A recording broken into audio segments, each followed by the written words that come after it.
सो हमने बात की heat capacity, molar heat capacity and specific heat capacity. Now what they are saying, say for finding out the heat Q required to raise the temperature of a sample, we multiply the specific heat of a substance small c by the mass m and the temperature change delta T. So Q is equals to say C, that is specific heat capacity, okay, into m into delta T. तो actual में अगर हमने देखा जाए तो C क्या था, capital C is equals to Q by delta T था हीट कैपेसिटी. तो देखो C is equals to Q by delta T आ गया, बट ये Q कौन सा है, ये छोटा Q है, ओके, और वो बड़ा Q था. So what is the difference between छोटा Q एंड बड़ा Q? पर मास अगर तुम कैलकुलेट करो कि अभी जैसे हमने स्पेसिफिक हीट है, ये small c is what, this is specific heat, sorry this is heat capacity and this is specific heat. तो स्पेसिफिक हीट क्या है, यूनिट मास के लिए तुम बात कर रहे थे, समझ में आया? सो स्पेसिफिक हीट क्या है, यूनिट मास के लिए तुम बात कर रहे थे. तो यहां से ही अगर तुम्हें निकालना हो तो तुम क्या निकाल सकते हो, C is equals small c is equals to capital C divided by m. दिख रहे हो, यहां से दिखाई दे रहा है क्या, small c is equals to capital C divided by m. So ये क्या है, स्पेसिफिक हीट कैपेसिटी, क्योंकि पर मास आ गया ना, समझ में आया? वैसे ही सारी प्रॉपर्टी बोली जाती है, यह है क्या, यह नहीं है, बट सारी प्रॉपर्टी ऐसे बोली जाती है. कैसे, जैसे कि हमने बोले इंटरनल एनर्जी, तो मैं अगर बोलूं स्पेसिफिक इंटरनल एनर्जी, तो इंटरनल एनर्जी U है और specific internal energy small u है. सो that is nothing but capital U divided by m. समझ में आया? स्पेसिफिक एंथैल्पी, एंथैल्पी है हमारा H, स्पेसिफिक एंथैल्पी है हमारी small h. So small h is equals to capital H divided by n. समझ में आया? तो ये यहाँ नहीं गिवन है, बट फिर भी JEE नीट में हो सकता है नहीं होता है. सो ये याद रख लेना, स्पेसिफिक हीट, स्पेसिफिक वर्ड जहां जहां लगे that means you have to consider per unit mass. जहां जहां स्पेसिफिक हीट में लगे तो उसे heat capacity divided by small m. अगर इंटरनल एनर्जी में लगे तो internal energy divided by small m. Enthalpy में लगे so capital H enthalpy divided by small m. समझ में आ गया? ओके. सो आगे बात करते हैं relationship between Cp and Cv. तो Cp एंड Cv के बीच में कोई रिलेशन है, ओके, देखते हैं हम.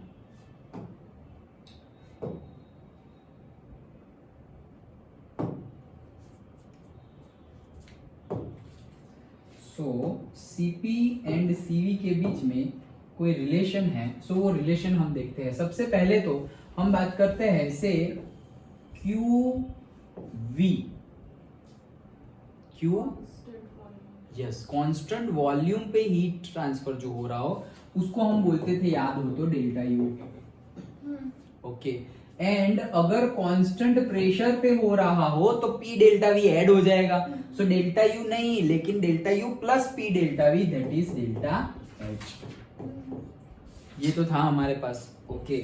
सो QV is equals to delta U and QP is equals to delta H.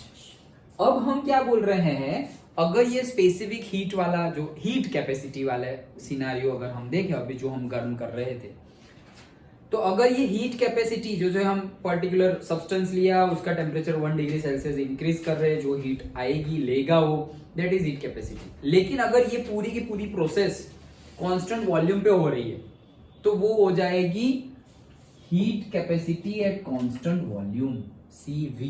जैसे मोलर हीट कैपेसिटी Cm था, वैसे ही CV क्या हो जाएगा, heat capacity at constant volume. Cp क्या हो जाएगा, heat capacity at constant pressure. समझ में आया? ओके. सो जो CV है, सो उसके लिए हम क्या लिखेंगे, यहां पर लिखेंगे QV divided by delta T. Done. और इसके लिए क्या लिखेंगे, QP divided by delta T. Okay. So यहां से क्या मिलेगा, QV is equals to CV delta T। यहां से क्या मिलेगा, QP is equals to CP delta T। Done. Okay, so देखो हमारे पास जो फॉर्मूला था, फॉर्मूला क्या था हमारे पास से, delta H is equals to delta U plus P delta V था। दैट मीन्स हम P कांस्टेंट रख रहे थे और V चेंज हो रहा था, राइट? हम अभी डेल्टा रख रहे हैं लेकिन कौन सा चेंज हो रहा है हम नहीं बोल रहे, P V बोल रहे हैं। ओके, अगर P कांस्टेंट रखे तो P इंटू डेल्टा V, अगर V कांस्टेंट रखे तो V इंटू डेल्टा P, जैसे वर्क डन में करते थे हम। ओके, समझ में आया? सो हम बोल रहे हैं कि चेंज हो रहा है, डेल्टा लिखा है हमने। ओके, अब यहां पर हम अगर हमारा आइडियल गैस इक्वेशन यूज करें, so ideal gas equation is PV is equals to nRT। Done. So वही वापस हम यहां यूज कर सकते हैं, that is delta H is equals to delta U plus से PV is equals to what, delta nRT। भाई n कांस्टेंट है, R कांस्टेंट है, तो फिर क्या लिखेंगे, डेल्टा T लिखेंगे कि टेम्परेचर चेंज हो रहा है। सो हम लिखेंगे delta H is equals to delta U plus nR delta T। Done. Delta H delta U हमारे पास है, क्या है, delta H is equals to से QP। सो हम लिखते हैं यहां पर QP is equals to delta U is equals to QV plus nR delta T। ये समझ में आया? अब QP की वैल्यू भी है हमारे पास, देखो CP डेल्टा T, तो वो वैल्यू भी अगर हम डालें तो यहां हो जाएगा CP डेल्टा T और यहां हो जाएगा CV delta T plus nR delta T। इन दोनों में से डेल्टा T कॉमन निकाल के यहां कट हो जाएगा, तो ये कट हो गया, तो रहा क्या, CP is equals to CV plus nR। अब अगर हम ये पूरी की पूरी प्रोसेस 1 मोल के लिए कर रहे हैं, किसके लिए, 1 मोल, तो ये स्टेप के बाद तुम लिख सकते हो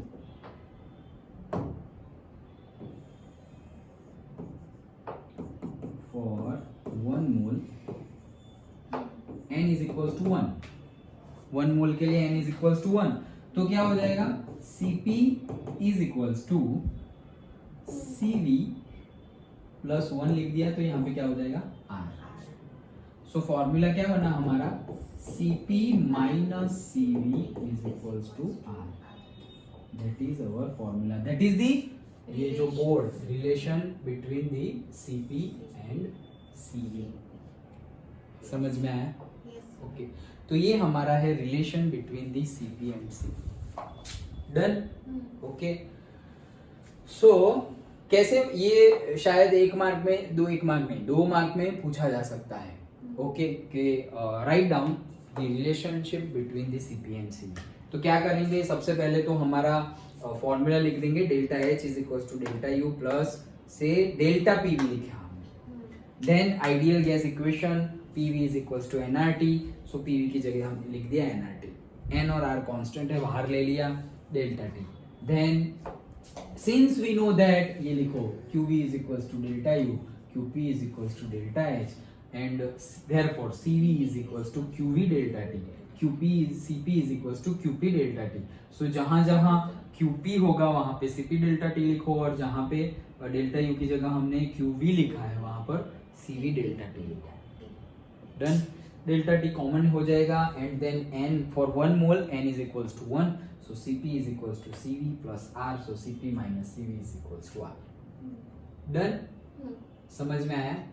देखो वही स्टेप्स है, QV, ये QV लिखा है, but QV is equals to delta U, ये जो हमने पहले लिखा है वो, okay, and then delta U is equals to CV delta T। तो देखो QV is equals to delta U, but QV is equals to CV delta T, ये QV CV डेल्टा T, तो ये रहा QV is equals to CV delta T, again QP is equals to CP delta T। Done. ये formula जो हमने किया है वही है। Okay, done. समझ में आया? सो इतना रखते हैं हम। ओके, तो हमने क्या क्या देखा आज, हमने सबसे पहले तो देखा कि हाँ, हमने उससे भी पहले हमने क्या देखा कि जो रिएक्शन हो रही है, जो भी हमारी केमिकल रिएक्शन जो हो रही है, उसमें मोल का नंबर चेंज हो सकता है। हाँ, फिर हमने वो मोल का नंबर जो चेंज हो सकता है उसके बेस पे जो फॉर्मूला हमने देखा, वो formula that is delta H is equals to delta U plus delta N gaseous R T where T is constant. Okay, so delta N gaseous, अभी गैसियस का मोल फाइंड करके हमें वैल्यू पुट करनी है, वैसा न्यूमेरिकल हमें गिनना है। सो वो कंसेप्ट हमने देखा। उसके बाद हमने बात की extensive and intensive property in detailed. So सारी प्रॉपर्टी अच्छे से याद रखना, ओके, क्योंकि ये एक एक मार्क में बहुत पूछा जाता है। समझोगे तो बहुत कुछ याद रखने की जरूरत नहीं है। इंडिपेंडेंट, इंटेंसिव, डिपेंडेंट, एक्सटेंसिव, फिर सारे ही, जैसे कि एक बहुत ही अच्छा मैंने लिखा है रिफ्रैक्शन, मैंने लिखा हुआ ये बहुत सारे, तो लिख लो तुम भी। जैसे कि रिफ्रैक्शन है, ऐसा समझो, यहाँ पर 100 ग्राम ऑफ वाटर है और यहाँ पे 200 ग्राम ऑफ वाटर है, और अब लाइट रेज आ रहा है। तो हमने देखा था कि भाई एयर से वाटर में जाएगा तो रिफ्रैक्शन होगा, 10th में देखा। तो यहाँ पर जितना रिफ्रैक्शन होगा, क्या उतना ही होगा? यहाँ पर उतना ही होगा। क्यों? भले ही यहाँ पे 100 ग्राम है, यहाँ 200 ग्राम है, वो है तो वाटर ही, यहाँ भी बीच में है तो ग्लास ही, यहाँ पे भी एयर ही है, सो सेम ही होगा। That means it does not depend on the quantity. तो वो क्या हो गया? Independent, that is intensive. तो वैसी बहुत सारी है, लिख लो, क्योंकि सारी बुक में भी नहीं है। सो और जितनी बुक में है that is there. At the same time intensive property में लिखो रिफ्रैक्शन, इंटेंसिव में आएगा, लिख लिया। देन नेक्स्ट डेंसिटी तो दिया हुआ है। Difference in boiling point that comes in the intensive property, difference in boiling point and difference in melting point also comes in the intensive. लेकिन यहाँ पे ट्रिक क्या है और से द चेंज क्या है? ओके, चेंज ये है, डिफरेंस इन बॉइलिंग पॉइंट और डिफरेंस इन मेल्टिंग पॉइंट आएगा किसमें? Independent of mass. क्योंकि मतलब ऐसा समझो 100 ग्राम वाटर है, ओके, और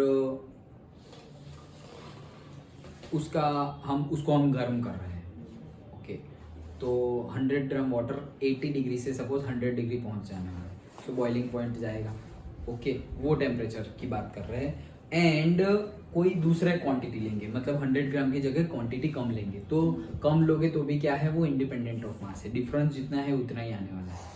so difference in boiling point, difference in melting point आएगा इंटेंसिव में, बट सिर्फ बॉइलिंग पॉइंट एंड सिर्फ मेल्टिंग पॉइंट आएगा एक्सटेंसिव में। समझ में आया? डिफरेंस का मीनिंग क्या है कि तुम दो कंडीशन ले रहे हो, कि सपोज तुम्हारे पास 1 लीटर ऑफ वाटर है, ओके, तो पहले तुम टेम्परेचर बढ़ाया, फिर वापस कम किया एंड ऑल, तो डेल्टा टी मिल रहा है। तो जब तुम डेल्टा टी की बात कर रहे हो, डिफरेंस की बात कर रहे हो, that is independent of mass, क्योंकि डिपेंडेंट ही नहीं है, ओके, डेल्टा टी की बात कर रहे हो, बट सिर्फ एक टी की बात कर रहे हो, सो ये दैट इज डिपेंडेंट ऑन मास। अभी हमने देखा था spoon of water and litre of water, तो ये तुम्हारे पास कम क्वांटिटी थी तो वो जल्दी रीच हो गया। हीट कैपेसिटी उसकी कम है और हीट कैपेसिटी इसकी ज्यादा है, इसको टाइम ज्यादा लगेगा 1 डिग्री सेल्सियस बढ़ाने में। तो सोचो बॉइलिंग पॉइंट और मेल्टिंग पॉइंट तो 100 डिग्री सेल्सियस पे पहुंचेगी तब जाके बॉइलिंग पॉइंट होगा, तो वो तो पहले पहुंच जाएगा, छोटा सा है, ये बाद में पहुंचेगा। सो सिर्फ बॉइलिंग पॉइंट, देखो ये एग्जांपल कैसे कनेक्ट हो रहा है सारा, वो हमने हीट कैपेसिटी के लिए देखा था, लेकिन यहां भी वो सुटेबल ही है। तो क्या, अगर कम क्वांटिटी ली तो बॉइलिंग पॉइंट जल्दी रीच हो जाएगा, और ज्यादा क्वांटिटी ली तो बॉइलिंग पॉइंट लेट में रीच होगा।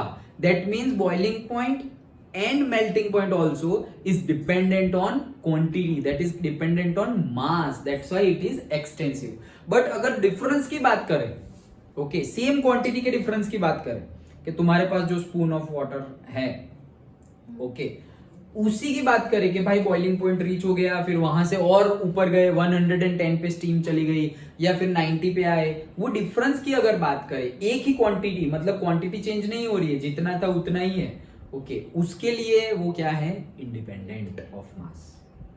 डिफरेंस की बात करें तो इंडिपेंडेंट है, समझ में आया? ओके तो रिफ्रैक्शन और ये, और जैसे मैंने बताया मोल किस में आएगा? मोल इंटेंसिव में आएगा, करेक्ट। और फिर हमने वो एक्सएम और एक्स की तो बात की। ओके तो एक्सएम मोलार एक्सएम कैसे मिल रहा है? X divided by N. X था इंटेंसिव और एन था इंटेंसिव, लेकिन एक्सएम कैसे मिल रहा है? इंटेंसिव। याद आया ना? Okay so that is the thing and yes, बस यही है तो जो बुक में शायद ना हो। वैसे दूसरे भी मिल सकते हैं, जैसे कि रिफ्लेक्शन मैंने तुम्हें बताया। ओके वैसे तुम अगर प्रीवियस ईयर पेपर्स देखोगे तो से डेंसिटी तो वो इंडिपेंडेंट है, वो तो बुक में भी है। ओके वो इंडिपेंडेंट ऑफ मास है। फिर से बहुत सारे ऐसे हो सकते हैं, जैसे कि फ्लूइडिटी, जब हम फ्लूइड पढ़ेंगे, फ्लूइड मैकेनिक्स जो तुम बोल रहे हो, fluid mechanics, fluid dynamics, okay so वो तब भी हम डिस्कस करेंगे। फ्लूइडिटी से विस्कोसिटी, ओके लाइक दैट, तो वो मास के ऊपर डिपेंडेंट है। ओके तो वो क्या हो जाएगी? फिर एक्सटेंसिव हो जाएगी। समझ में आया? Okay so all those things we will discuss whenever it come, but ये समझ में आ गया यहाँ तक का, and difference between CP and CV. Done? Okay